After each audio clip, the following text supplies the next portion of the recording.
love thy neighborhood. Okay, cool. Oh, definitely. Awesome. Discipleship and missions for modern times.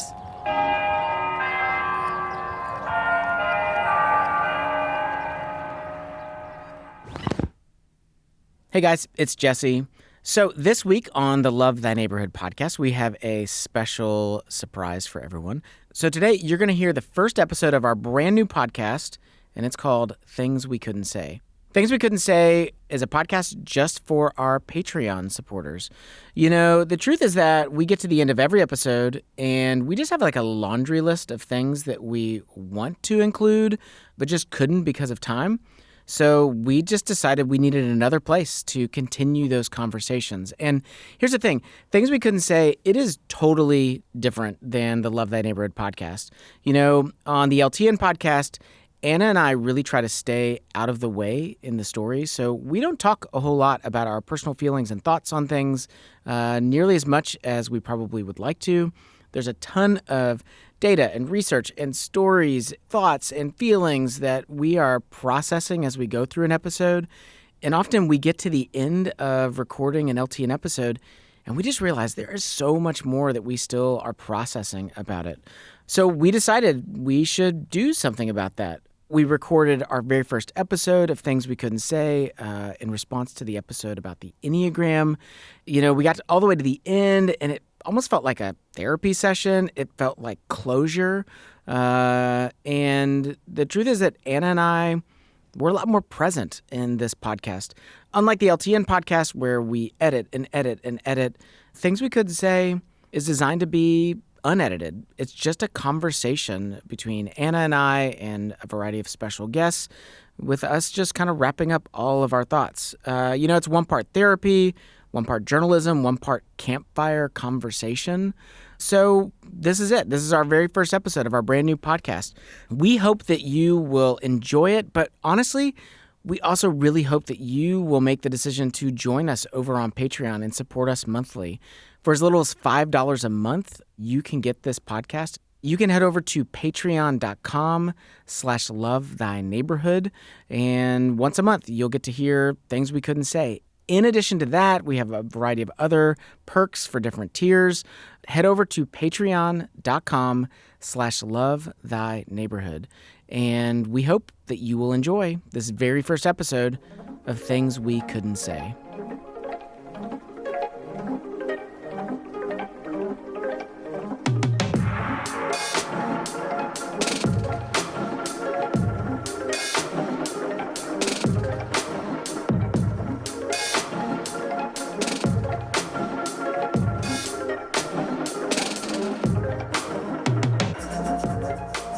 Hey everybody, it is Jesse, and I'm here with Anna. Hi.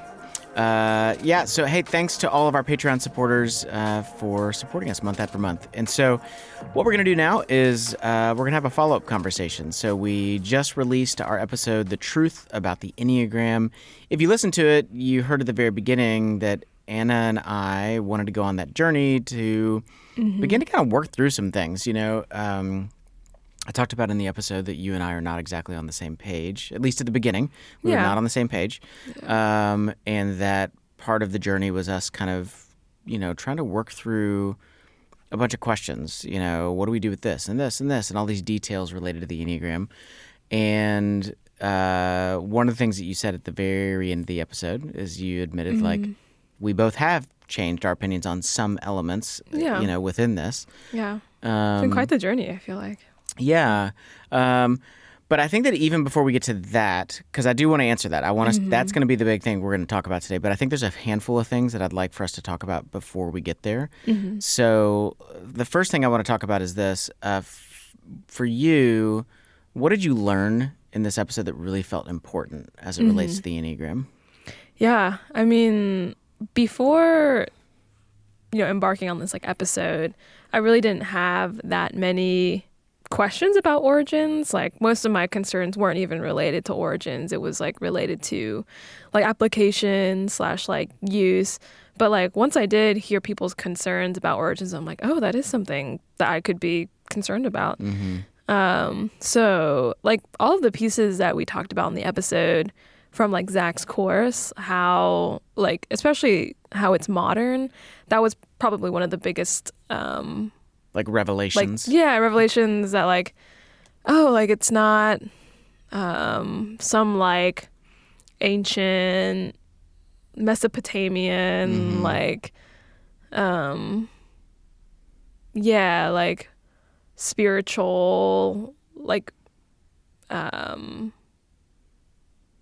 thing that came from like whatever BC, but that like it was like during the 1900s, which is really recent, that it came about. I think that was really important to learn and to know that it's like it's a big part of like demystifying where it came from. Yeah. Essentially. Yeah. It just like moved a lot of the dust off of the questions about like where the modern like Enneagram that we're talking about came from. And like, okay, so let me use like Michelle's language. She used it at the very tail end of the episode. She talked about like the balance sheet.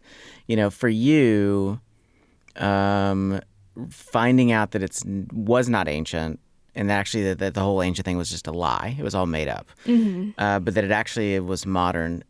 Did that affect the balance sheet in any way for you? Like, was it like, actually that worked in its favor, or was you like, actually it started to work in its favor, but then actually it didn't? Like, I'm just curious, like how that worked out for you. Yeah, I do think there's a little bit of both. It was like, oh yeah, like in favor, like, okay, so it's like modern check, like, okay, like gives me a little bit more like comfortability, let's say, with like using it, because there's like, I don't know, like kind of a,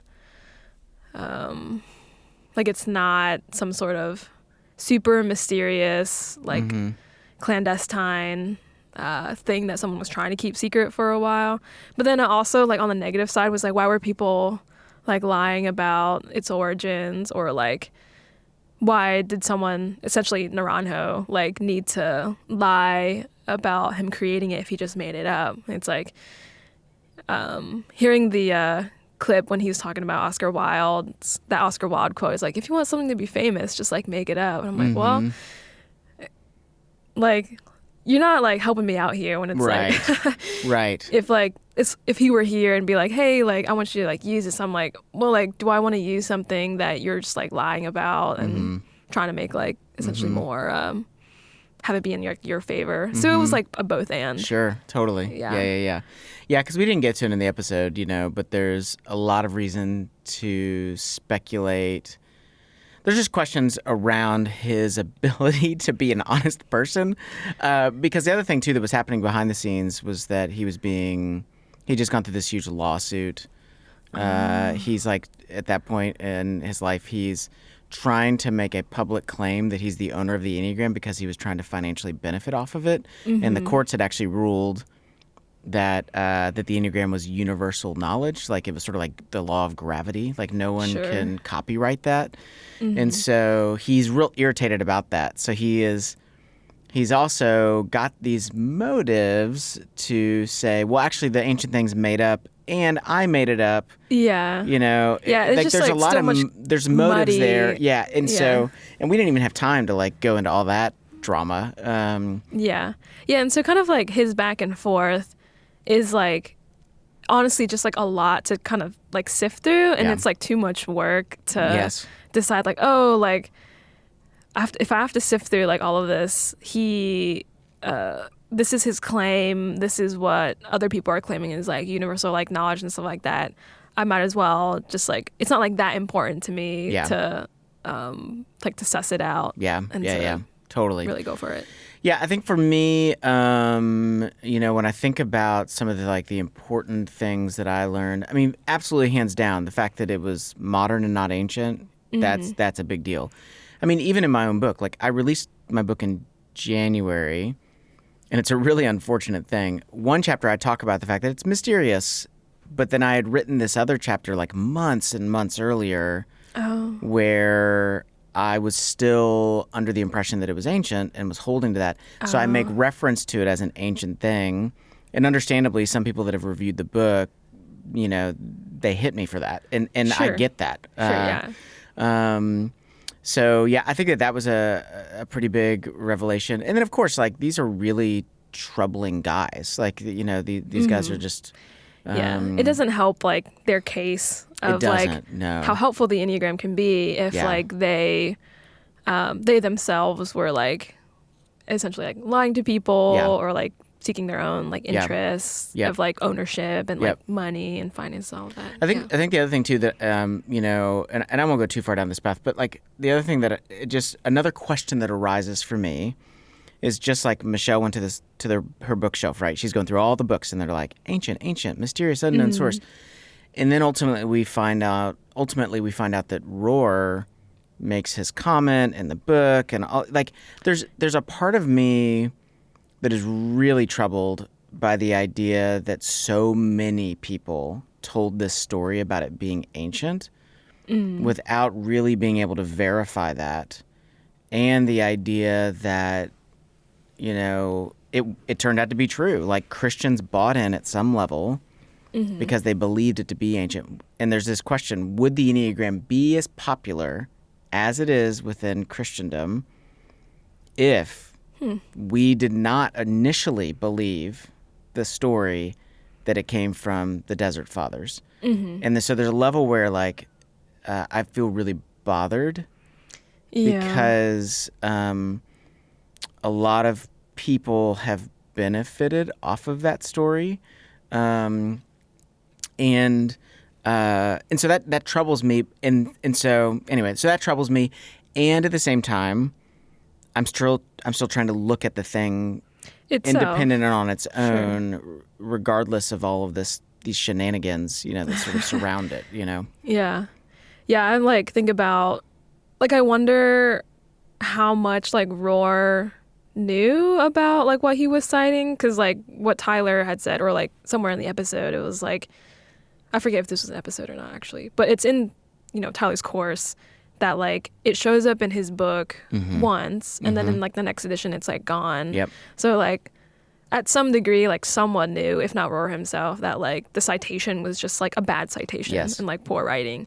And it's like, or the flip side, which is Rohr told the truth initially, but then Rohr saw that the Enneagram was so, from his perspective, so beneficial to people, I'm not going to trouble them with that detail.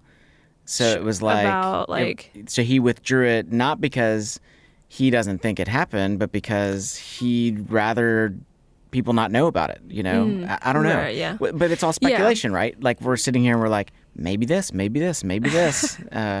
Yeah, it's tough because it's like a lot of like Christian like Enneagram kind of like teaching does flow out of like Richard Rohr's stuff. Not all of it, but like it's one of the books that is cited the most often. And like granted, 1900s is not that far off, so it's like all this stuff is really new. But yeah, like kind of in retrospect, I like wonder for like yourself or like other people who are like introduced to it, like and have like taught it, have learned about it for a while. Yeah, like how much time was spent like believing that it did come from kind of like those Desert Fathers. And oh no, I mean 100%. The guys that trained me in it, who I deeply respect. I mean, these are not like, I don't know, snake oil salesmen. Like these are really wonderful, godly people. But they believed that as well, and that's the story that they relayed also to me, and then of course that's what I spent years telling as well, because I trusted them and they trusted the people before them and so forth. So I think it also shows like just how effective a good lie can be, like if you tell it often enough. I guess like the Oscar Wilde quote was pretty solid. True. Yeah, right, which is like super messed up. I know.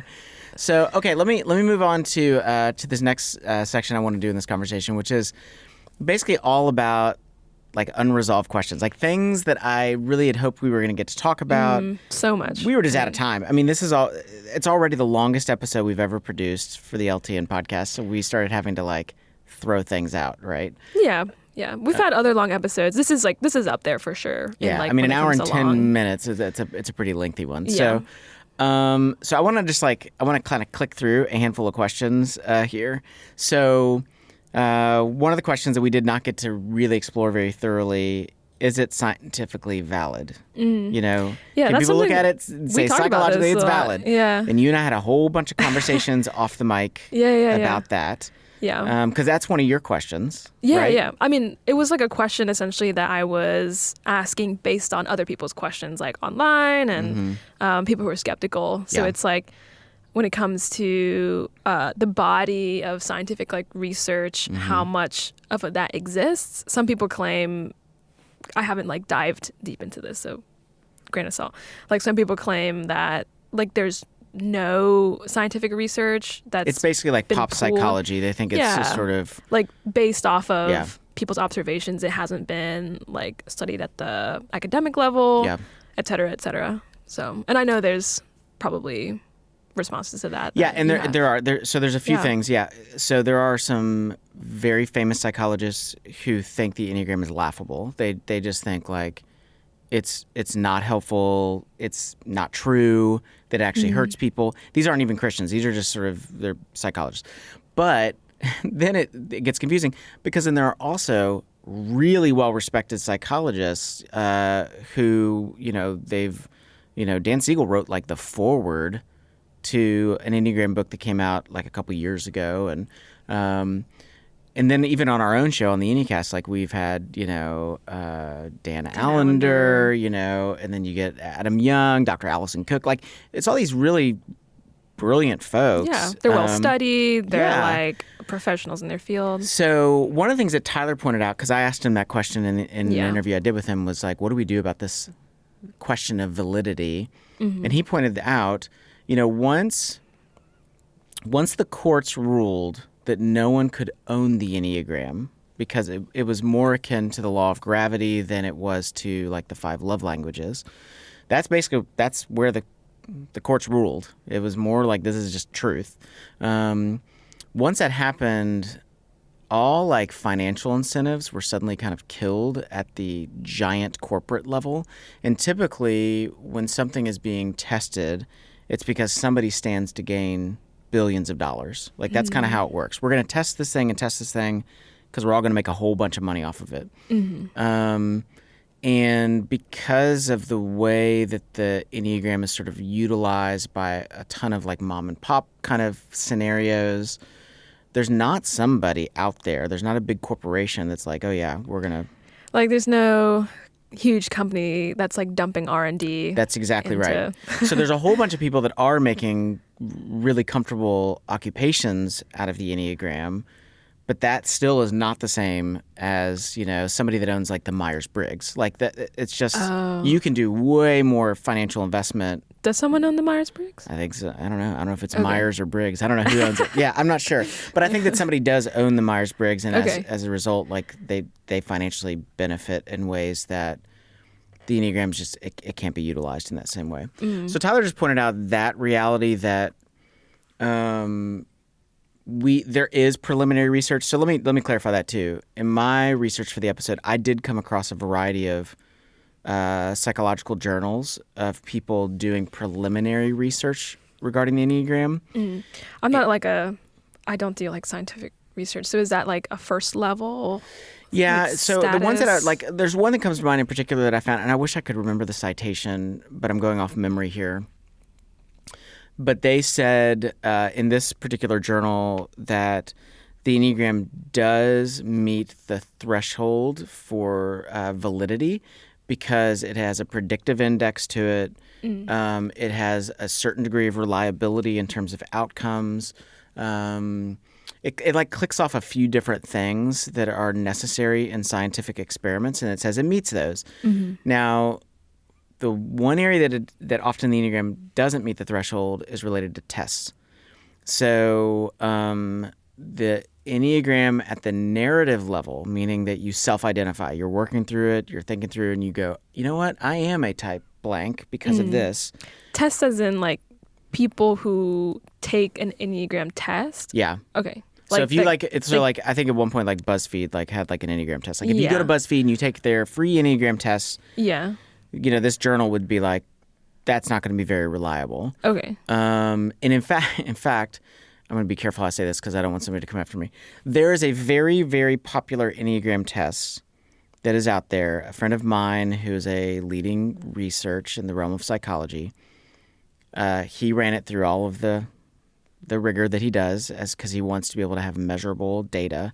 And he said that this very popular test that I'm not going to name because I don't want to get sued, he said is 2 steps away from somebody drew it on a napkin and just started charging for it. He said it's very, very low. That being said, Sure. he ran the WEPs through the same criteria, and he said the WEPs, he went from being actually an Enneagram skeptic to a believer. He became a guy that actually really encouraged me to write my book. And this is somebody that his whole world is overseeing other psychologists. I mean, this is somebody that's, and not just sort of in Christendom and not like a little practice. Like anyway, so all that to say is I suspect that over the next decade, we're going to see increasing amounts of validity on the scientific level. Mm-hmm. But at this time right now, it's still a little bit inconsistent when it comes to the testing. Yeah, because you got to think of like it really didn't hit mainstream until 2017. Up until that, it's all been underground by and large. If you even look at the volume of books published, not very many exist before 2017. They slowly start building until finally in 22 and 23. I mean, it's just tons. Okay. I mean, there was a time at which I think I owned every Enneagram book out there because they were so finite. Oh. And now I couldn't afford that anymore. Like there's too many books. And so I think that as we continue to go in that direction, we'll see more in that regard. Yeah. So it definitely sounds like it's still emerging. In process. Yeah. Yeah. Okay. Next question. If something becomes overused or abused, is the wise response to throw it out? And we didn't really get to talk about this, but I was sort of just thinking about that question. Yeah. And I think it's a universal question. Like, if I am reading too much and I'm not paying attention to the people in my life, if I'm looking at my screens too much, if I'm eating too much, if I'm whatever it is, fill in the blank. If I am doing blank too much, is the wise response to throw it out? And I think that the answer is sometimes. I think there are a lot of scenarios in which, Jesus calls us to remove a certain thing from our life, especially if it's sort of dominating. Like taking over our affections and we're essentially like worshiping it. Yes. But I also think there's a lot of times where we're actually not called to remove it. We're called to redeem it. We're called to actually put it back in its proper place. So let's say that, there's a guy that, sorry, not to stereotype, but let's say there's some guy that like every Sunday afternoon, like he loves watching football, and the whole family knows he's kind of a grouch because if his team loses, and don't interrupt him while he's watching, and there's all these things that need to happen on a Sunday afternoon. He's not doing any of them, whatever. Is the response that he needs to like give up that hobby? That might be true. But is it also possible that he needs to start inviting friends in, and that he needs to make sure he takes care of certain things before he engages with it, and so on? Like, I think that a lot of times Christians move so fast towards we need to jettison this thing instead of first attempting to do the work of what does it look like to actually redeem it and to give it to the Lord and to trust the Lord to let me have a healthy relationship with it. But I also think there are scenarios absolutely where people just need to go, this is not good for me, and I just need to get rid of it altogether. So I think that the dilemma we run into as we approach this question, I think that far too often we as Christians, when we're giving counsel to others, say, you need to get rid of that thing. Like we jump to we start enforcing rules on other people. You need to get rid of that. Or we start enforcing license on others where we're just kind of like, don't worry about it. It's not that big a deal. But if that person's feeling a conviction, we need to pay attention to that. So I don't know. What comes to my mind for you, like in terms of, if something like the Enneagram gets overused or abused, is that enough reason alone to throw it out? Yeah. I mean, based off of that, like prompt, like that's under the assumption that like it's good to begin with. And I think that's the thing that we talked about though, is that like for some people, that's like the dividing line that we talked about. It's like for some people, it's not even good to begin with. So it's like, you can't say the same thing. It doesn't apply to something like murder. That's super extreme example, but it's like, oh, like if you only do it if it's like harmful to you, then it's like something that you can.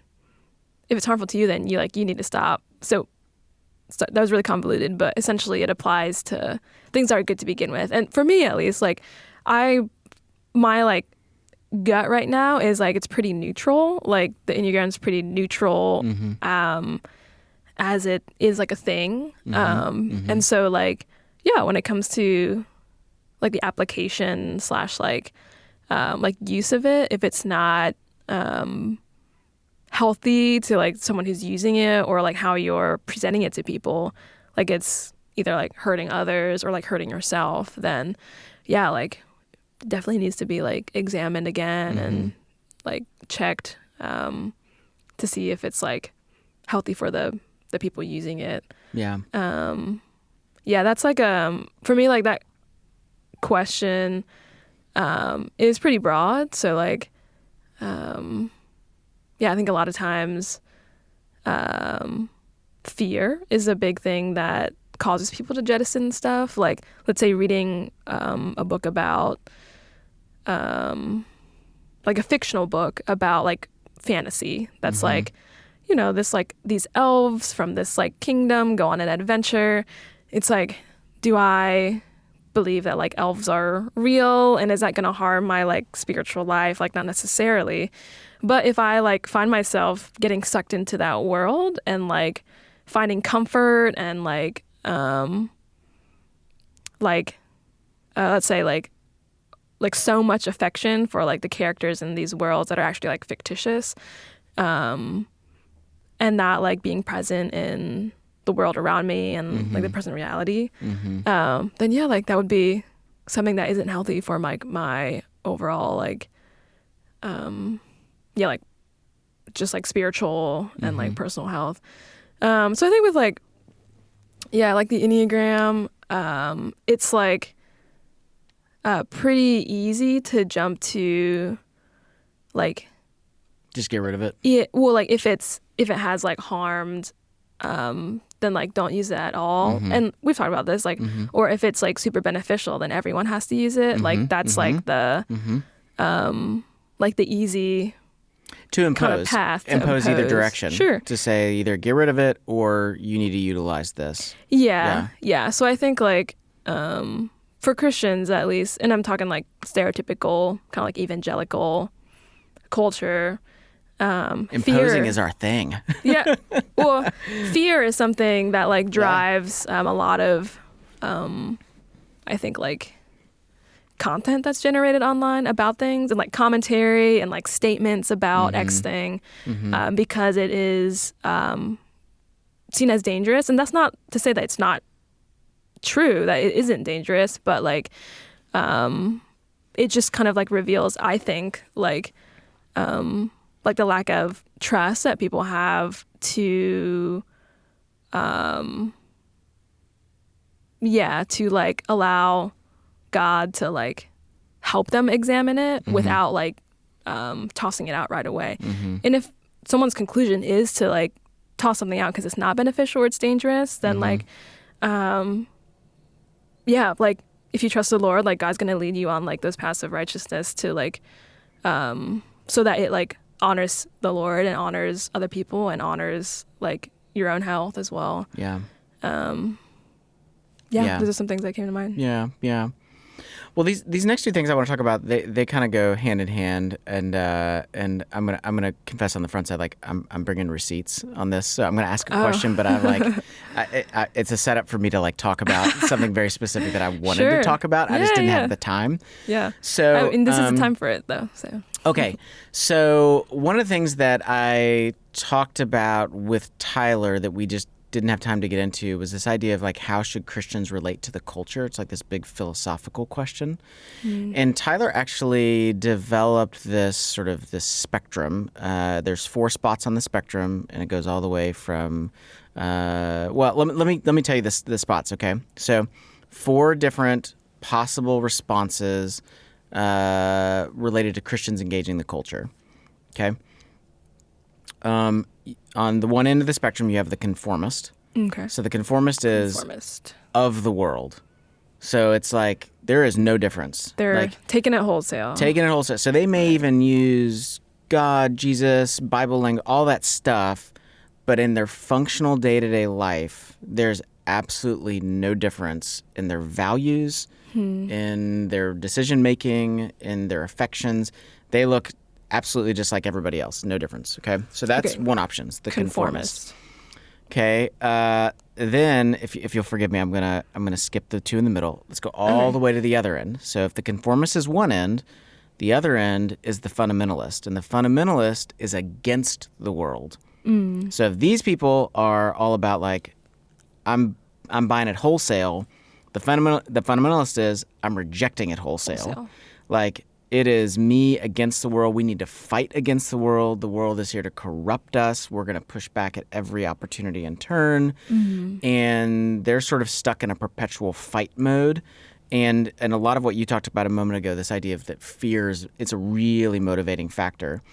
And in a lot of cases, the fundamentalists are selling fear. It's like, and let me say too, like fundamentalists show up in both as both conservatives and progressives. Like this is not, but it's this idea of like it's us against. Okay, so those are the two spectrums. Okay, those ends. Okay, let's talk about the two in the middle. I'm curious what this is. I haven't heard of this. What'd you say? I'm curious what it is. I haven't heard of it. Yeah. Okay, so come one step back from fundamentalist and you get the separatist. And these folks are outside the world. Okay? Outside. So outside the world, so it's this idea of, well, we're not going to fight everybody all the time, but we're also not going to live in culture. So if you get the fundamentalist is, for lack of a better term, they're going to be culture warriors. Separatists are going to be Amish. You know what I'm saying? Like, and so on the one side, you've got folks that are like, we're going to fight constantly, but then the other folks go like, I don't want to fight all the time, but I also don't feel okay about being a part of the world. So we're going to go build our own society.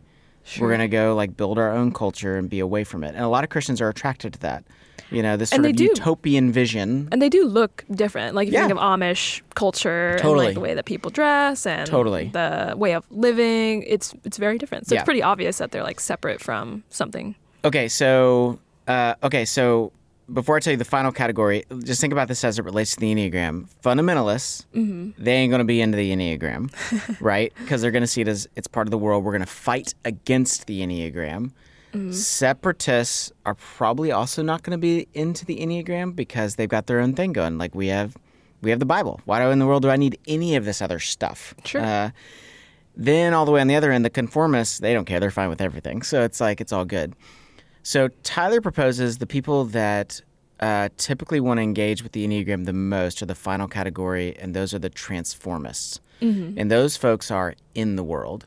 So they would say we are in the world, but not of the world. And these are folks that typically are going to approach things generally philosophically. It's like anything, God can redeem it, even if it comes from these broken origins, So this is like a really, I don't know if this is the best example, but it makes me think of like ancient, these ancient religious temples that were built in the shape of Thor's hammer. And then as the Christian church begins to rise, they take the same sort of blueprint that that architecture was based on, but now the sanctuaries are in the shape of the cross. But it's this idea of like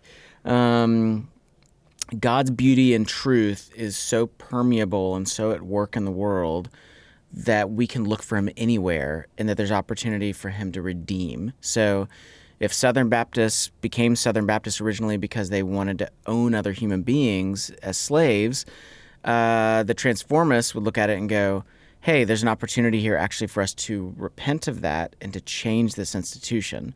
So he says the folks that tend to be the most into the Enneagram as Christians, they take the transformist approach. Yeah. That's really interesting. Yeah. Is that something he developed or something that he like? I don't know where. Yeah, I don't know where he got it. I'm gonna say yes, so he feels brilliant. I don't know. It just sounds very like Keller / like, totally.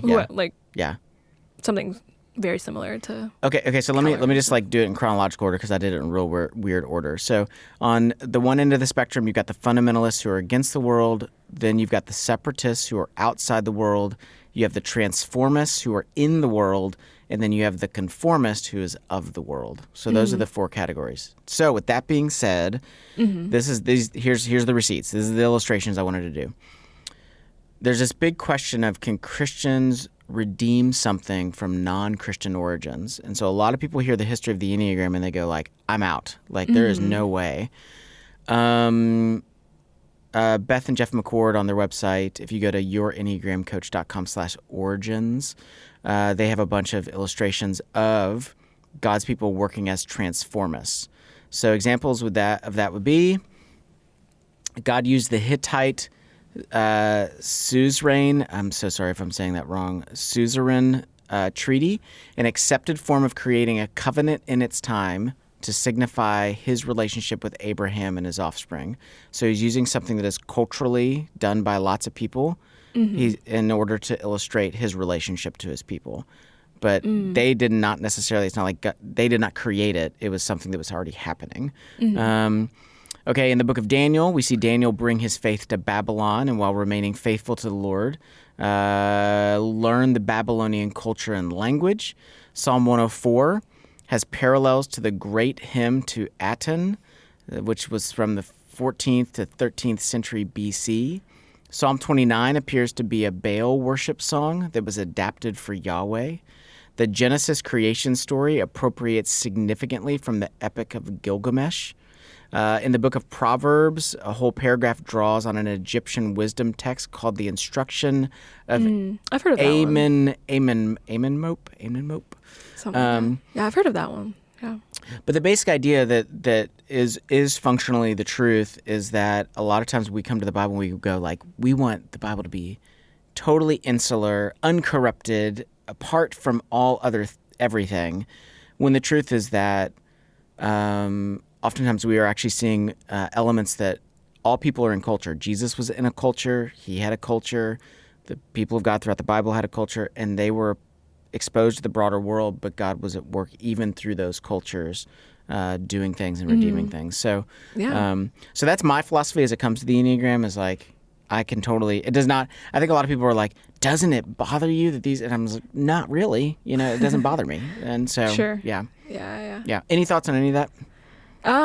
Yeah, I think it's like really cool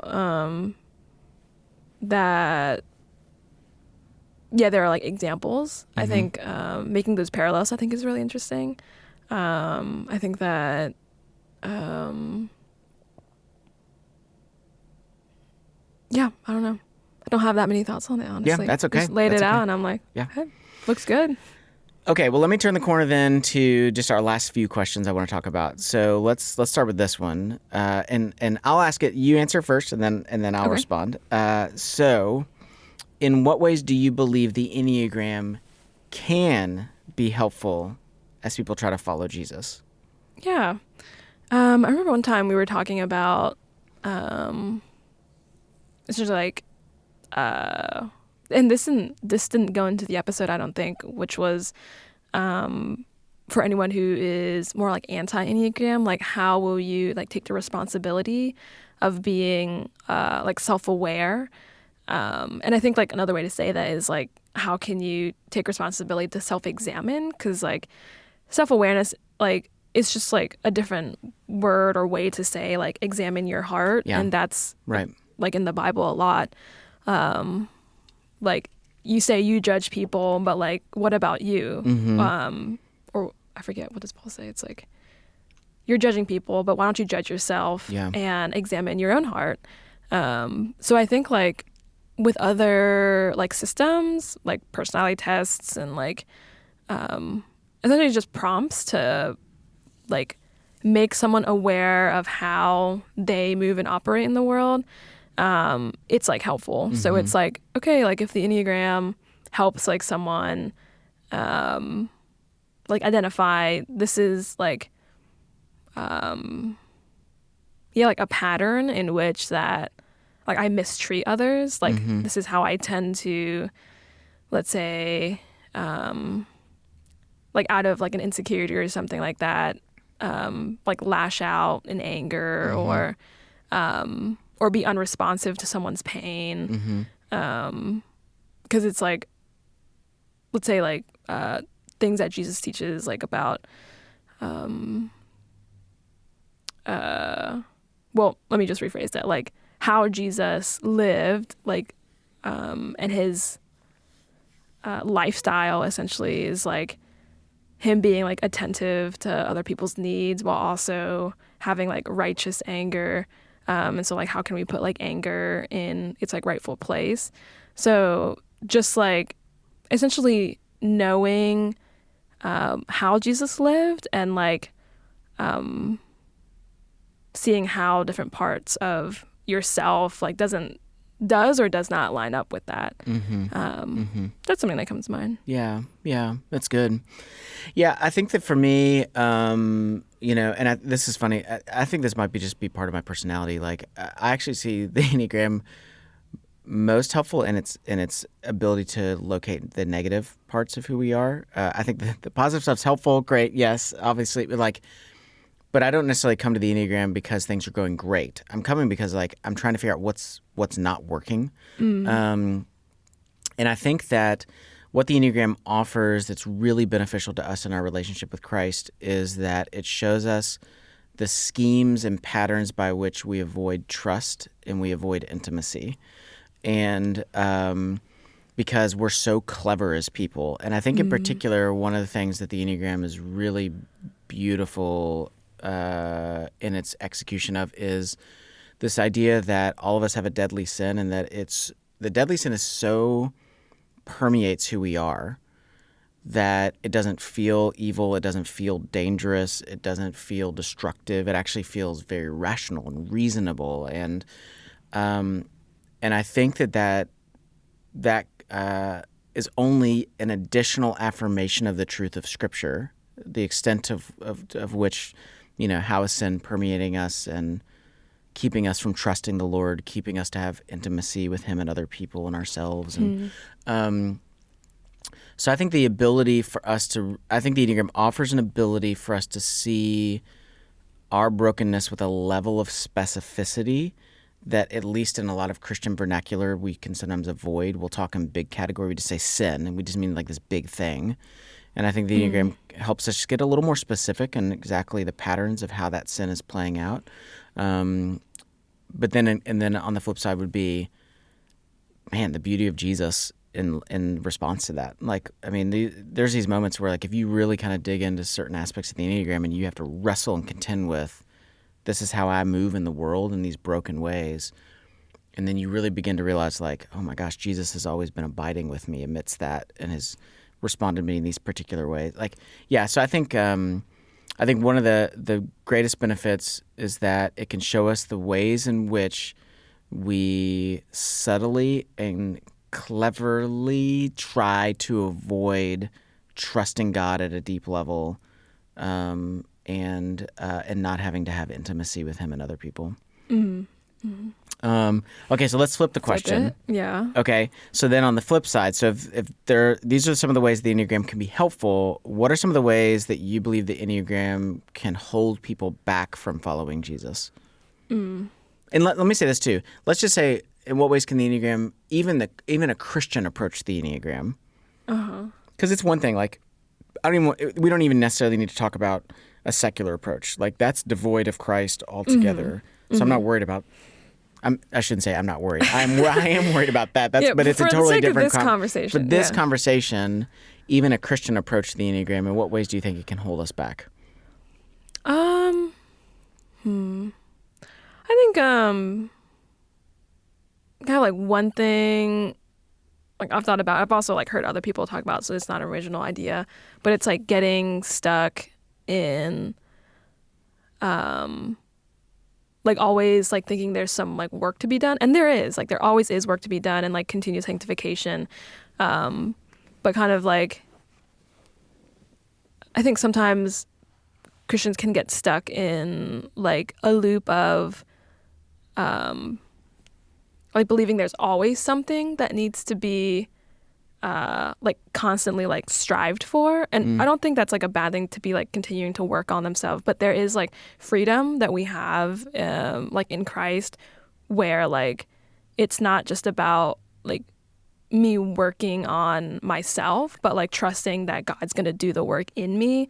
So I can kind of like relax a bit to not like always have to be like, it's not on me all the time to be self-aware. Like we have people in our communities / like brothers and sisters of Christ who can help us also like This is be aware of fascinating. This is ourselves. not the response I thought you were going to say. It kind of fascinates me. Oh yeah. Well, this is just like something I've thought about. Yeah. So I think it's like, because I'm thinking of like legalism essentially. yeah, it's like totally. getting stuck in like working really hard, and Like that's something. legalism attaches itself to anything. Yeah. So and if like it that's attaches to the a Enneagram, big part of like my like stories and like Yeah. personalities too is like getting really stuck in like the constant like striving and stuff like that. Yeah, So it's like, yeah, like for this conversation, we believe in Jesus, and like Jesus is gonna do a good work in us. So it's like, if you are like the most like knowledgeable about like the Enneagram and how like every single like part of it works, like that's wonderful. But then like you don't have to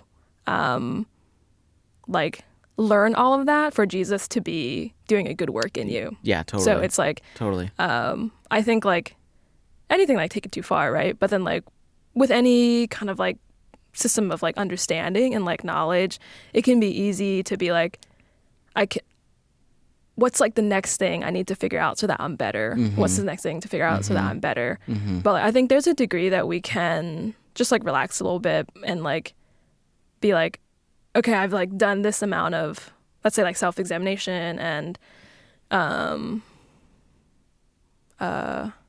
yeah, like looking at my heart, like ultimately, like in the Bible talks about like we can't change our own hearts ultimately. Like it's like God's work in us and the Holy Spirit like revealing these like let's say like sinful things in our hearts, and then like the Lord's gonna do the work in us. So there is kind of like this dual personal responsibility and trusting that God's gonna do the work too. Yeah. It's So- like grace makes room for both diligence and acceptance. And like both those things kind of have to be at play, where it's got to be, I have to be able to accept this is where I am, and God accepts me as I am because of Yeah. Christ. And I also continue to strive. And it's this strength, like, it's problematic. If I rest for too long, that's an issue. Yeah. And if you I'm become constantly like lethargic, obsessively yeah. striving, that's another issue. And so, yeah, that's good. Yeah. That's not I don't know. That's not what I thought you would say. So I like that. I really appreciate that. Yeah. Yeah, that's one thought. Yeah. What about you?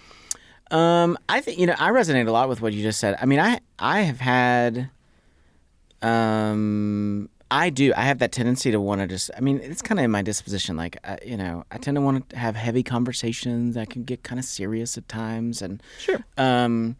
like I struggle to make just sort of light social conversation. Like I'm just kind of a prober. I just always want to go a little deeper. And there have been times in the last couple of years where loving friends of mine have just said, hey, you're always going to find something. If you look for what's the next broken thing inside of you, you're always going to find something. And they said, they really encouraged me, like, slow down, let it go for a while, focus on Christ. And the Enneagram was one piece of the issue that was at play, but it was really, it was my disposition. Sure. And, because the same thing would show up in my 20s. It wasn't the Enneagram. At that time, it was actually Scripture. I would sort of plow through Scripture and what's going on with my heart and what do I need to work on. And so I think one of the ways that the Enneagram can be dangerous, you and I have had this conversation, and is just sort of this idea that the Enneagram is a really potent tool. It has a lot of, let me say it this way, it has a lot of explanatory power if you give it that degree of explanatory power. And I think that there can be a real temptation for people to give the Enneagram more explanatory power than it is actually due. Sure. Could you give me an example? Yeah, I think that, there can be a temptation to begin to literally only see people in sort of within Enneagram dynamics, and instead of realizing people are just infinitely more complex than the Enneagram is we interviewed John Collins recently from the Bible Project, and this was one of the things that we talked about with him was this idea that, he talked about this idea that the Bible is attempting to explain the infinity of God, and it's taking this sort of the infinite and putting it into finite language and he said basically because we'll go insane if we don't. And he said that the Enneagram is attempting to do the same thing. It's taking sort of the infinite of humanity, we are way more complicated than we realize, and bringing order to it. And there's a danger on both ends of those spectrums. If you attempt to go, I'm gonna control the way I see other people and the way that I'm understood by making it just about the Enneagram, and I'm gonna put it all in a tight box. I think that's one level of danger. And then the other side is all of that's stupid. You can't, quantify anybody in any way, and there's no patterns to anything. Well, that's a level of chaos that I think is also really dangerous. But as it relates to how can it harm people, I do think that there can be a sense in which our fascination with the Enneagram and if we buy in too much, if we give it too much explanatory power, we can turn away from Jesus accidentally. Yeah. I mean, we've talked about too, you've told me about examples in ministry settings that people have wielded it really poorly. Totally. And, yeah. and it's knowing people's tendencies and patterns and then essentially abusing that. Yes. And so that is that's when it comes to a story too that we didn't get to cover. I think there are a lot of stories out there similar to that storyline where someone essentially used the Enneagram and knowing about someone else's personality with very strong and powerful explanatory language, and then it can lead to manipulation because the other person was unhealthy and had bad motives. Yeah, because there's a level where if we know somebody else's Enneagram type, we are also aware of what they are most afraid of and most ashamed of. Sure.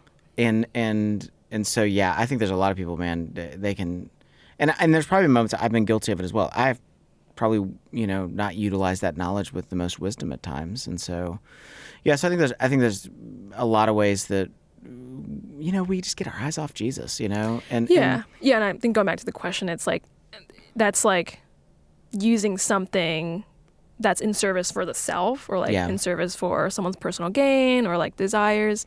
It's service of the self at the exclusion of others. It's I'm serving myself, and it's not actually in a way that's good for community. It's not actually in a way that's leading to flourishing. Because I also know that's a whole other thing. It's Christians will be you shouldn't think about it. And that we have seen what happens when Christians don't think about themselves at all. They lose all self-awareness, and they begin to act out in ways that are contrary to their convictions, and they have no idea they're doing it because they're not paying attention. And so it's all things in balance, right?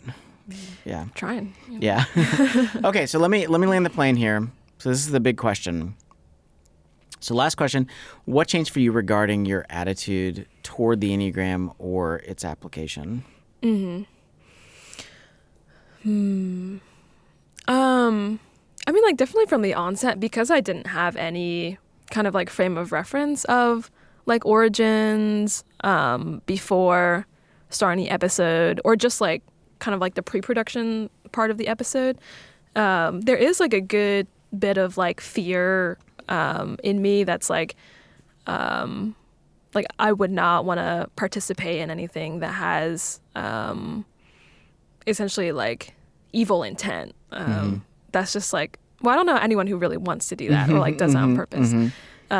So I think there's a pretty natural bucking against or just wall that's kind of put down for safety, that's just in case. And I think therefore my attitude was definitely more hands off and kind of I don't know how to describe it, just not wanting to touch it. Because of the potential. Yeah, because of potential danger and stuff like that. Like there might be a murderer in that room. I'll go enjoy all 10 other rooms. Yeah, so why would I want to go? Why would I want to go into with that a room? murderer Yeah, if yeah. I can just kind of like hang Sure. out here and wait for the murderer to come to me? Yeah. And then once that situation comes, then I'll like face the head on and stuff. So I think probably just like the things that have changed the most is just like the process of it, like of engaging with like wrestling with one, like the topic with you and then with other people in the office, listening to a bunch of different like perspectives like online and stuff like that. When it comes to like what changed my attitude, I think it just like was really humbling to engage with like people who are willing to have the conversation, you know, people who are like like not afraid to approach it, but also are willing to like offer charity and grace to like wanting to understand like an opposing side. So I think that was something that like happened throughout this process. Yeah, because and let me clarify too. Again, we record so much stuff that never goes in an episode. So like, there's whole conversations like you and Lindsay Lewis had. Yeah. And it didn't make it in, you know? Yeah, that was like 45, half an hour. Yeah, and Lindsay, I'm going to imagine at some level, Lindsay's one of the people you're referring to about that exchange back and forth. Sure. I mean, there's like probably every conversation that I had something to do with it. Yeah. I think, well,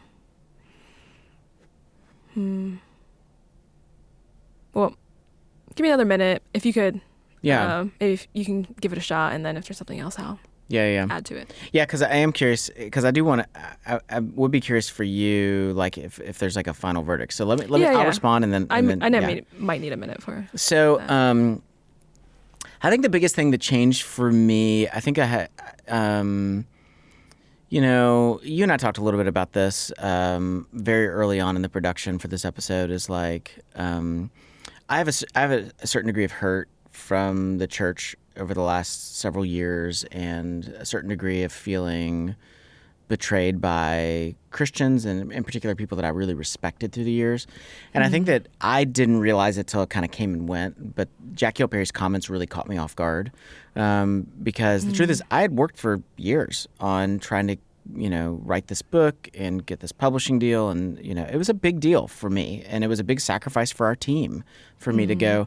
And not that, you know, my book rises and falls according to everything that she says, but I think I was really surprised by how much it hurt me. And I think that in response to that, I think that there are moments where I just really wanted to throw punches harder than what was wise as in reaction to that.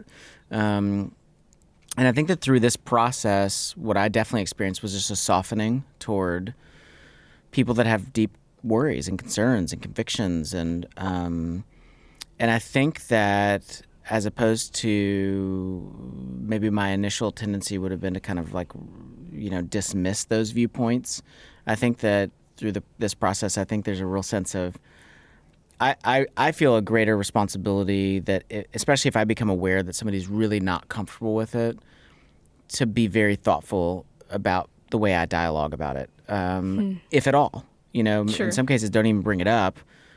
And so I think I just feel a greater sensitivity around that, and I think a deeper sympathy for why some Christians really do feel troubled by it. You know, my wife pointed out, she's like, you know, imagine if I was quoting from Joel Osteen all the time. You know, she's like, wouldn't you have concerns about that? And the answer is, yeah, I would. Like, I think that was really weird because I think he's, you know, got horrible theology. And so I think recognizing that some Christians, that's the equivalent for them. And so I think that for me, the biggest shift would be I feel a lot softer towards people that don't share my view of it, and a greater responsibility for how I dialogue and utilize it. And then the third piece would be over the course of this, like we're going to do some rearranging even in terms of how it's applied in the Love Thy Neighborhood program for our young adults.